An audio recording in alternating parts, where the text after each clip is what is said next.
Ebigambo Bobi Wine byayogedde ku mukulu Museveni ku mulundi guno byandimutwaza mu kkomera sinakindi okumutwaza mu basement. Bobi Wine tukimanyi bulungi nti ali South Africa era ng'eno yagenze kulaba ku bannankyukakyuka abaliyo wamu n'okubaako ebigambo eby'enjawulo by'abagamba era nga bw'atyo yabaddeyo n'olukuŋŋaana. Mu lukuŋŋaana luno lwennyini mwe yasinzidde okwogera ebigambo ebikambwe eri mukulu Museveni ng'era ku bino ebigambo yamulangidde nga bw'alemedde mu ntebe ye gye yamuwangulako ng'era agamba nti mukulu Museveni asitamye mu ntebe ye sitagituddeemu wabula asitamyemu nsitamye nti olw'ensonga Bobi Wine ye yagiwangula. Si byebyo byokka bye yayogedde, yagasseeko n'okuba ng'agambanga mukulu Museveni bw'akwata ssente ez'omuwi w'omusolo ezandiyambye abantu n'aziteeka mu magye.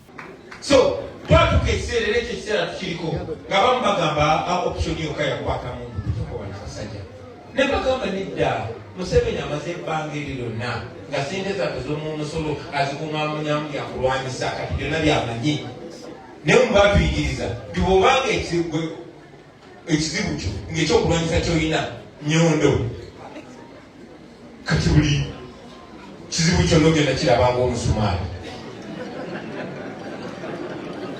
So Museveni amaze emyaka 4 kubanga yajja na ttemu nga sitokinga byakulwanyisa sitokinga twawawayikira bannonga yetegeredde mtu wayawayikira bannonga agenda okulaba politician bazze okutesendeza omusolo oyo mugule oli aganye Kayiira oyo bamutte oli aganye n'oyo bamutte oyo bamugule n'agenda nga abapolisa ne bajja basemogere balayizinze n'agenda nga bakakanya Dr. Besigye bazze n'agenda nga balwanyisa laba Katonda bwawamatula ebyomulaasi natuleetanga tetukulinako kakwate tetulina mboozi naye tetwagala biboozi bye netwagala biboozi byaffe ate nga tetutambulira mu sitayiro ye kuba Museveni yandyagadde nnyo zijenga omuyekera abagamba ajjayo mundu kapapapa mwena nga batta international community aginyonyola bano baadde bayekera so I had legitimate right to use the force. Daba Museveni bwe tumusinga amagezi antalooza ategera mwaka katwe tumusinga okutegeera netujja ne tumufeesinga ne mugamba Museveni nze ni muyekera nze kuyekera naye nze kuyekera mu byamateeka era Museveni mumulembe gwe alabe kumuyekerakera ku makya n'atambula bw'ati nga talina kyakukola kwaze muyekera mu mateeka afuye byonna byakola batuteeza aluwa batuteeze emundu ageza amulabe mukute n'emundu ne bagamba ate ne Katonda ng'ali naffe bamala okulimba bino goba mwanda yabanike balinnya ate nga bali bookya kwekyo bwekisobola okubeerawo n'olwensonga oyo baganda bange twasalawo tuchallenge ne Museveni mu ngeri gyatasobola tusitopingira none bw'osanga kyogeddeko kisinga tojja na muntu ne tuwamba era kyangu nnyo naffe okufuuka nga Museveni twalwana kino kitwakirwanirira kitwava tukuŋŋaanya mmwe tukolekinge nammwe tubalaga obuyinza bwammwe abantu badifiitinga emundu once and for all.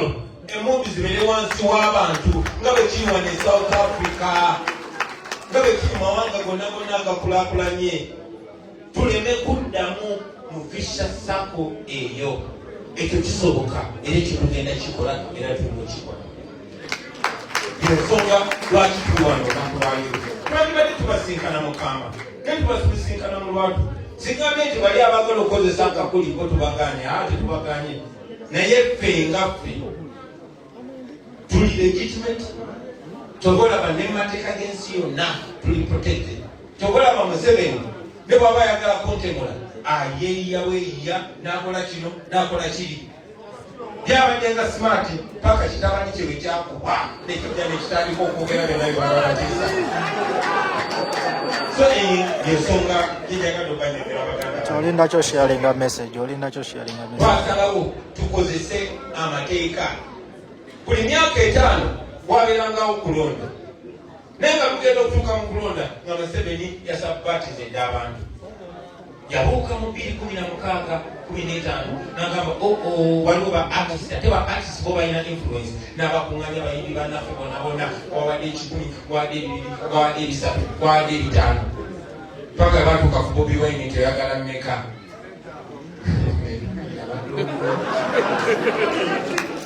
anyway ekyo kyayongera tulaga nti bannange ensonga lwaki batukula batuzirira bagiri mumanyi dangerous nnyo eri omusajja oyo kati kyasinga okutya ekyo twakola ne tujja mu bantu Museveni for the first time n'atandika okutya okulonda n'atandika okutya abantu drone ne zivaayo kati baba nga batukwata ne batwala mu kooti kumukwata n'otwala mu kooti nga basebo omulamuzi kyenjogera kyekirunga kyekituufu kati batuwamba muwambi kutulugunya abantu kubabuzaawo naye tugana okukkiriza tumugamba tukutwala waliwo otusobola tetwagala kulwana naawe okwesa emizinga gyaffe okututta twagala kutwala wali mu bunnya tukutwala mu kalulu talinawo chance talina chance naffe tasobola kuyimirira naffe ensonga lwaki abadde afuba nnyo okubakyalisa obululu ekyo kindeeta ku nsonga yange endako therefore why protest vote 2026 lwaki twatwayogeranga n'abantu bangi twagenda 2021 Museveni twamuwangula baboyinze pulezidenti wa Uganda owaalaali ekyo naye akimanyi nkibagambe okumala emyaka 5 naffe tumanyi singa njogera kikyamu bandibadde bampunaaladda mu kooti okubita ebyokwogera ebyasomattu naye antya kuba amanyi entebe takitudde mwasitamyemu nsitame siye so awo wetwagala omussaawo bangi kumumwani mutubuuza kati atituddeyo era tebaddemu ne bakabba nga babuuza kati nze kambawo example yange nze ndi boxer bakuteereddewo akasajja awo kani kano ka domination kangezese kana akampi tekansobola bakataddewo mugenze mulingi naiko kana kamugagga era baguze balifona okakubyeke naye bazze bawaniseko era kagenze kewana omwaka guweddeko naye nga wawangula kaze n'omusimbi gwa champion naye nga mutuufu gwe champion mutuufu ase agambi waliyo fight endala omuleka kubanga babbaluli okola ki omulekera neyerondera kuba kati ayagala kwerondera nga bwomanyi Museveni amaze ebbanga ng'ayagala nnyo abeere n'opposition gyakwatagana nayo so kati saawa zino ayagala ye abayerondera bavuganya nabo era bannaffe bangi bali bagamba atubivemu byakibbi abaffe tumuleke agende nga Yesu dyandi championi okola ki bayingira mu lingi okola ki bayingira mu lingi ogiyingira n'omwogera ki keo ne ku mulundi guno twagala tumukube kale bawanike ku ggulu nga n'omukono tigukyayingira kubanga era bakyasobola okikola naye tosobola kulwanira buwanguzi bw'ensi terabyenga okufuna so abantu bonna abatuwagira twagala tubawe tebakanira basebo ne banyabuza okubanga nkyali mulamu nga nkyasobola okutambula amawanga n'enzijamu sindi kuba Museveni anjagala nnyo sindi kuba ayagala ntambule mujjukira Nobert-Mao kuba yategeerera Museveni by'amateeka japabulire ku nsonga yaebo kati Nobert-Mao bamulonda nga bamulonda muffe opposition mbu waye naye aliwo opposition nga yategeera Museveni yamuleetako ekirowoozo nti Bobi Wine tumuteekeko travel ban atooca nnyo bw'aba agenze eyo naye kuba naakola ki oyinza okusibwa pulezidenti w'eggwanga baagala nnyo naye bamanyi banakikola bajja kuba tebakyasobola kwewola ssente mwabo abazungu be balimbalimba bebagamba buli kimu kiryoke bebagamba eno demokrasi tutula n'opposition ne tubogera so twagala okugenda maaso nga tumujjako eyo legitimacy. 2021 Museveni twamwambula ensi nnyingi zimulaba for the dictator that he is. We must continue doing the same. We must continue doing the same. Ensonga lwaki bagamba kiri necessary okutwala Museveni mu vote eyo. Ate tunuli abapresidenti bokka nekino munzikiza enkyogereko. Baganda bange twagala okuleeta Uganda empya. Uganda empya etegenda kudipendinga ku presidenti yekanga Kyagulanyi. Nedda. Tugenda kwetaaga okulembeze kuviira ddala ku LC1. Era tubadde nga tutambula eggwanga nga tubagamba bannange mutuwa abakulembeze betufaanaganya nabo endowooza. Mubeere ne Kyagulanyi ku LC1, Kyagulanyi LC2, Kyagulanyi LC3, Kyagulanyi LC5, Kyagulanyi Parliament, Kyagulanyi Council, Kyagulanyi Presidency. Nga tulina endowooza y'emu. Etya mwe mugenda okulonda abakulembeze abo. Katiba kike mugenda okozesa. Twagamba akatiba kaffe ka servant leadership. Omukulembeze mukozi wammwe ngali answerable gye muli ng'atya okubanyiiza. Wabana abanyiiza mujja mugoba, you will vote him out and vote in another. Kyetwagala okukola ekyo twempawalinga abantu. Amaanyi tugadde mu mundu tugaze mu bantu. Nga bakulembeze batya abantu.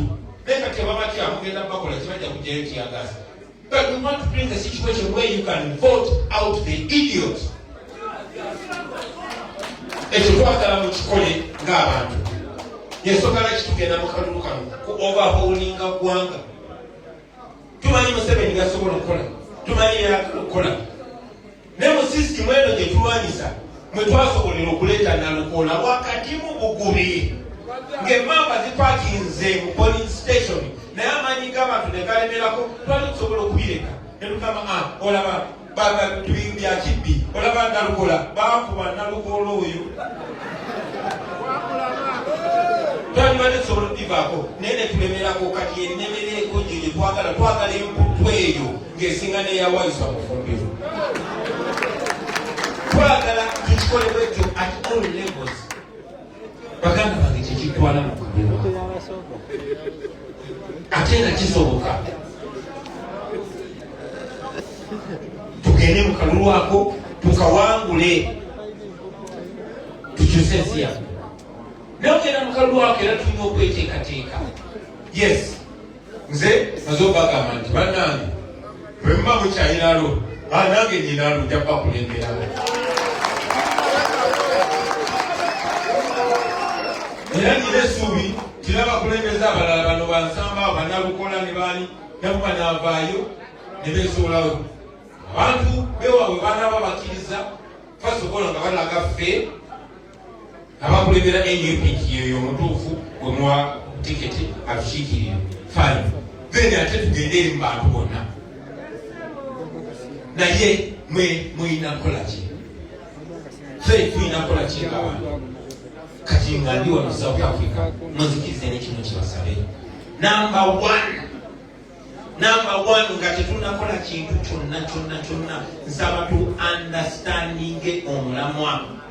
Tetulina gye tusobola kugenda nga tetutegedde mulamwa. Ensonga lwaki twateekawo NUP School of Leadership tusobole okunnyonnyola abantu bye tuliko. Bannange tetuli mujazize nkubala nze gwe mulaba naye birisi byakuba miziki. Biri bya ku understanding mulamwa. We must take time to understand. Tetwalirwanyisiza sirimu singa tetwategeera nti sirimu si ddogo. Sirimu si ddogo. Tobuuka mu buke. Sirimu omufuna bwoti, akuluma bwati, omwewala bwati, oba omufunye omujjanjaba bwati. Twasobola okuwangula. Kati Museveni twamu understanding yatuwamba bwati, atufuukisiza mundu na ssente zaffe, agenda na compromising oba n'agulirira abantu betwesigamirira efaanana bwetyo. Ne tumu understanding. Now we've understood our enemy. Omulwanyi omu gwe bayitanga Mao Zedong yali mu China. Yagamba for you to win you must first of all understand yourself and understand your enemy too. Kati omulabe waffe tusobola mu understanding. Fe tulina understanding. Baganda bange nsaba tuwuliziganye mu understanding omulamwa bwe tuliko. ali emabega bw'omuwulirawo gano omanyi oyo tayagala byembagamba mwibulire. Bannange njagala tutegeere omulama gwe tuliko. Omulama gwe tuliko bwe tunagwandastaninga kijja twangwira kuba buli sitepu gye tunaatekinga ejja kuba etusendeza ku ekyo kye twagala okola. Tumanye nti ffe mu gigi okugenda okukyusa obulamu bw'abaana abaana abato. Era tukimanye nti ekyalema bataata baffe okukola kyekitumaze